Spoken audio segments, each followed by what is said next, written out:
नमस्कार दोस्तों, स्वागत है आप सबका। एक्सोप्लैनेट जिन्हें कि बाह्य ग्रह कहा जाता है, इनकी खोज में वैज्ञानिक दिन रात लगे रहते हैं और अब इन्हीं बाह्य ग्रहों की खोज में वैज्ञानिकों को नए तरीके के ग्रह मिलते रहते हैं। लेकिन हाल ही में नासा के ट्रांजिट एक्सोप्लैनेट सर्वे सैटेलाइट, जिसे कि TESS कहा जाता है, इनके आंकड़ों के जरिए एक अनोखे एक्सोप्लैनेट की खोज की गई है, जिसमें बहुत सी विशेषताएं ऐसी हैं जो अब तक किसी भी ग्रह में देखने को नहीं मिली है। ये आपके खोजे गए 5000 बाह्य ग्रहों यानी कि एक्सोप्लैनेट में सबसे हल्के प्लैनेट में से एक है।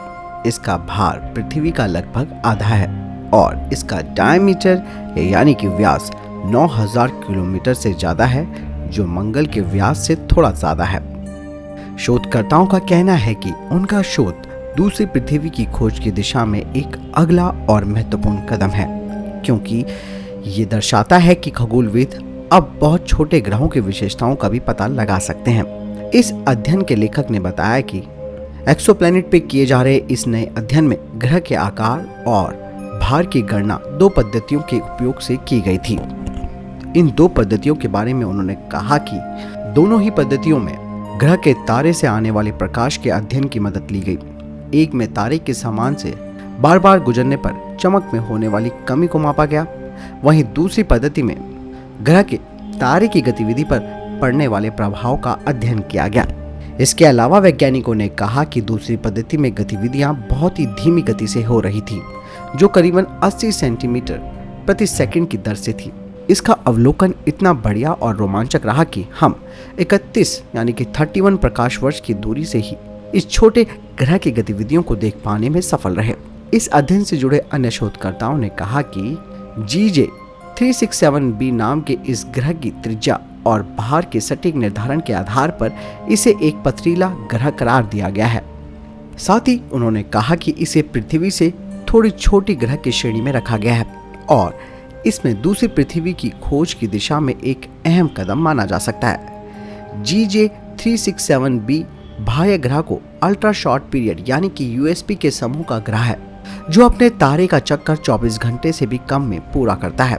USP की मूलभूत विशेषताओं का सटीक अध्ययन कर हमें उसके ग्रह सिस्टम के निर्माण और विकास के इतिहास को समझ सकते हैं। टेस्ट से मिले आंकड़ों के जरिए इस ग्रह की खोज और ट्रांजिट पद्धति लगाने के बाद पृथ्वी पर मौजूद यूरोपियन साउदर्न वेधशाला के टेलीस्कोप पर लगे हार्प्स उपकरण से इस ग्रह के तारे का स्पेक्ट्रम का अध्ययन किया गया। दोनों पद्धतियों के नतीजों को मिलाकर इस ग्रह की त्रिज्या और भार का पता लगाया गया।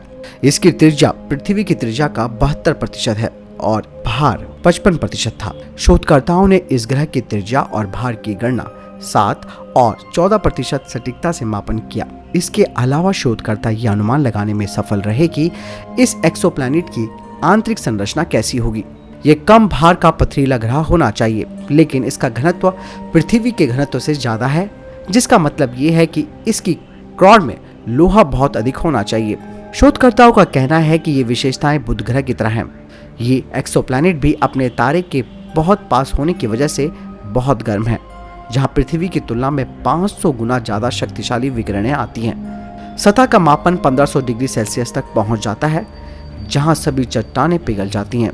इसका सूर्य भी हमारे सूर्य के आधे आकार का है और M श्रेणी का लाल बौना है, जिससे उसके ग्रहों का अवलोकन आसान हो जाता है। यानी कि इस बार वैज्ञानिकों ने एक और ऐसा एक्सोप्लैनेट खोजा है जो अपने आप में अनोखा है और ये रिसर्च दूसरी पृथ्वी की खोज की दिशा में एक महत्वपूर्ण कदम माना जा सकता है। आपको क्या लगता है इस बारे में कमेंट सेक्शन में लिखकर जरूर बताएं। वीडियो पसंद आई हो तो वीडियो को लाइक कमेंट जरूर कीजिएगा और इस चैनल को सब्सक्राइब करना ना भूलिएगा। मिलता हूं नई वीडियो के साथ।